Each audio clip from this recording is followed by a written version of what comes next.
two different names for the exact same medium.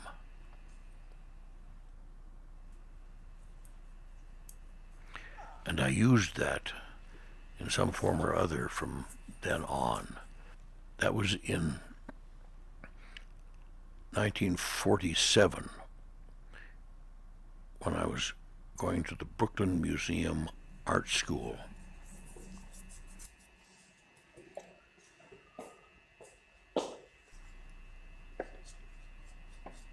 All of the old masters used that.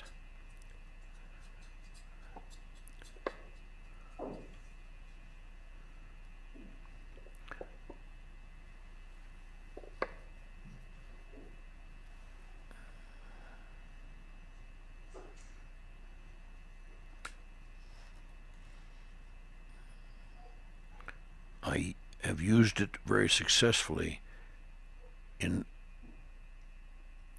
multicoloring the surfaces of my bronze sculptures. It makes an incredibly hard, resistant paint film.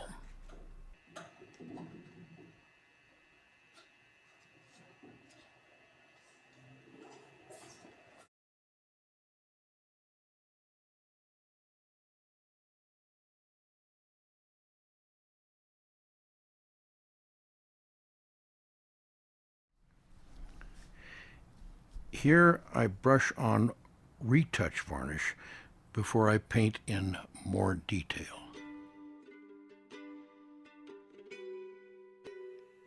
This is titanium white pigment. And I'm putting some fat egg oil tempera into that.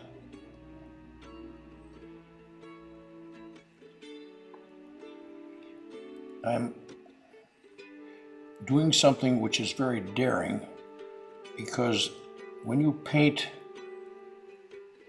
you must always put fat over lean.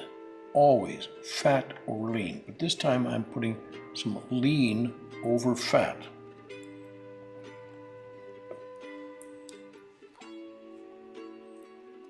I know better than that, but I'm taking a chance. I learned to actually make this medium in 1947. So that means that I have used it and practiced making this medium, using it under all sorts of circumstances for just a little bit less than 60 years, 6 decades.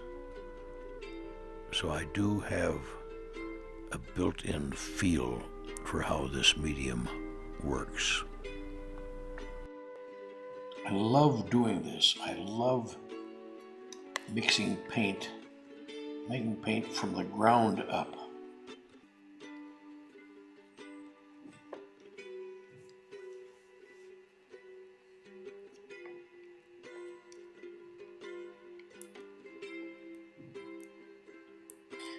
You have to suspend the pigment. The pigment must be totally surrounded by medium.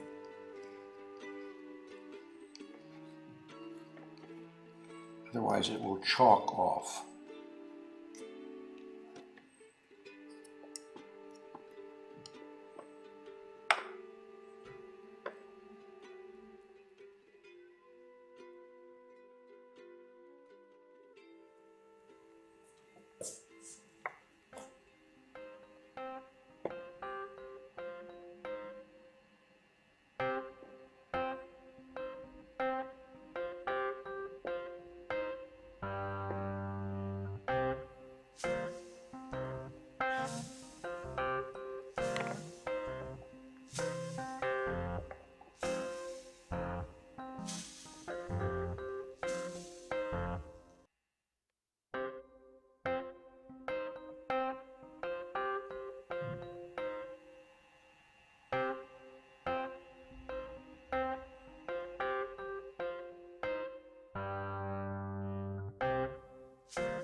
In the background, behind my Quartet 2 black and white variation, upon which I am working here in the film, in the background you see an enormous painting that I call War. It is based upon random monoprints that I produced in Mexico in 1949.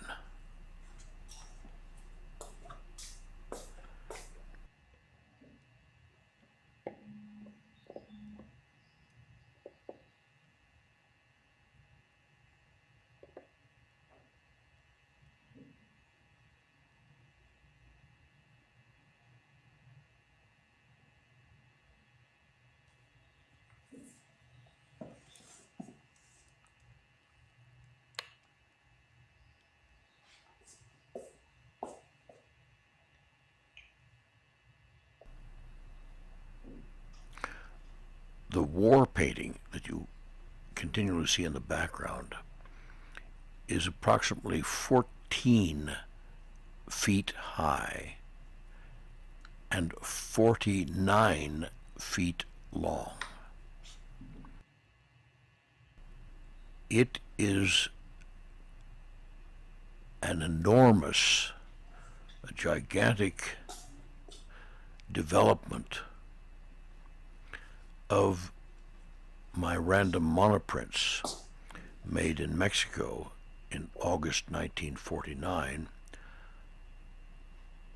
And I started with Dante Benedetti, creating this enormous work in 1998. Finally finished it in November 2001. For the time being, it is installed in my large Italian studio.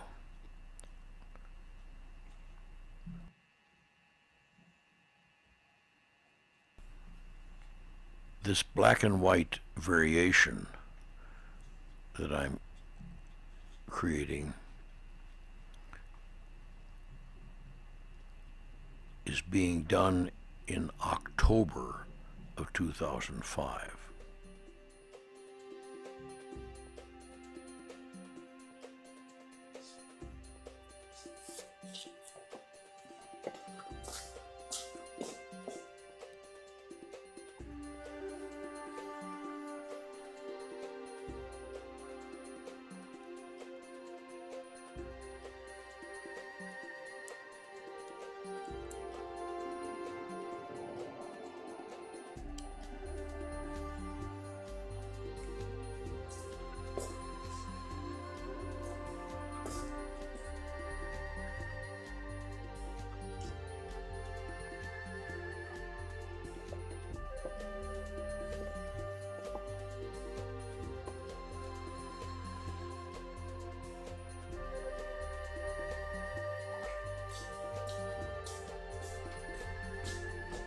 I created 4 separate quartets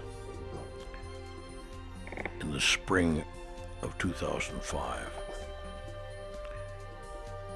Actually, I spent less than 20 days beginning and completing all 4.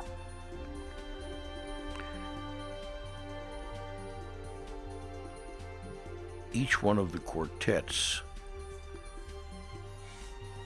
combines 4 separate canvases that are bolted together.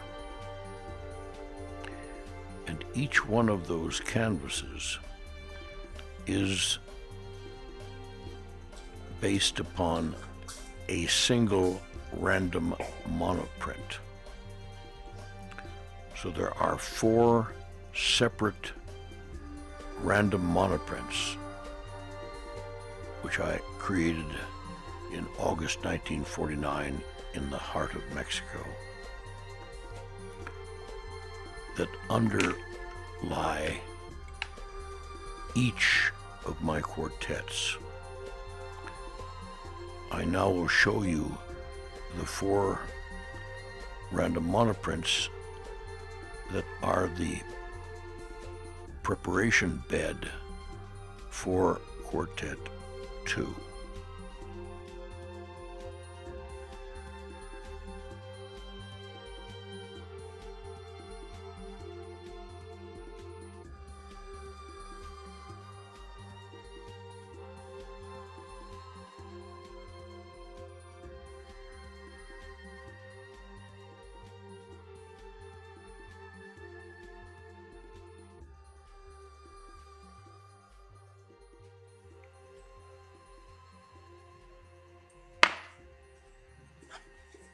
I have mixed a little stand oil, that's linseed oil that has stood out and begun to oxidize.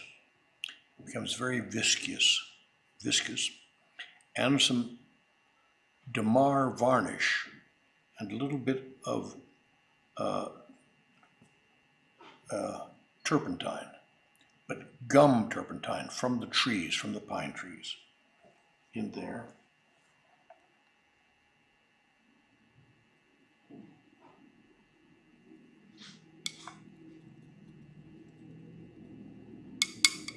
So now I'm beginning to make it fat. I have no idea what's going to happen. I have no idea. I'm preparing a retouch varnish. This one will be with just pure oil. I do sometimes use just pure egg oil emulsion. I put that on so that later on the paint-loaded brush will slip easily over the surface and discharge the paint the way I want it left on the canvas.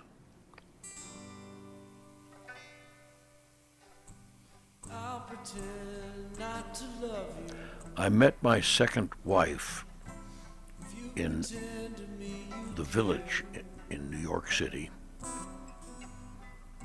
in early 1948.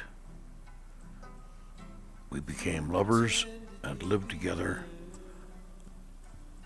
until we finally married in Jackson Pollock and Lee Krasner's house in January 1949 in preparation for going to Mexico, where we were going to paint on the GI Bill of Rights.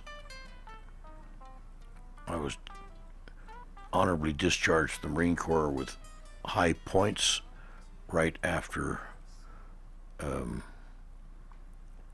war ended on September 2nd, 1945. I was discharged in October 1945. Don't you know I'm walking in the middle of apocalypse? Nobody got I'd been hit in the head 3 different places during the primary assault at Tarawa Atoll on 20 November 1943. And those head wounds caused all sorts of epilepsy. And so I was going down to Mexico to rest in this little mountain town of San Miguel de Allende. This is the Spanish Gothic Cathedral on San Miguel's Central Plaza. While I was there, I was on the cusp of a status epilepticus, which is a series of comatose grand mal epileptic seizures tied end to end until they kill you, or the status is aborted by some chemical that a doctor gives you. Luckily, mine were aborted, but during the cusp of that status epilepticus, I created these random monoprints.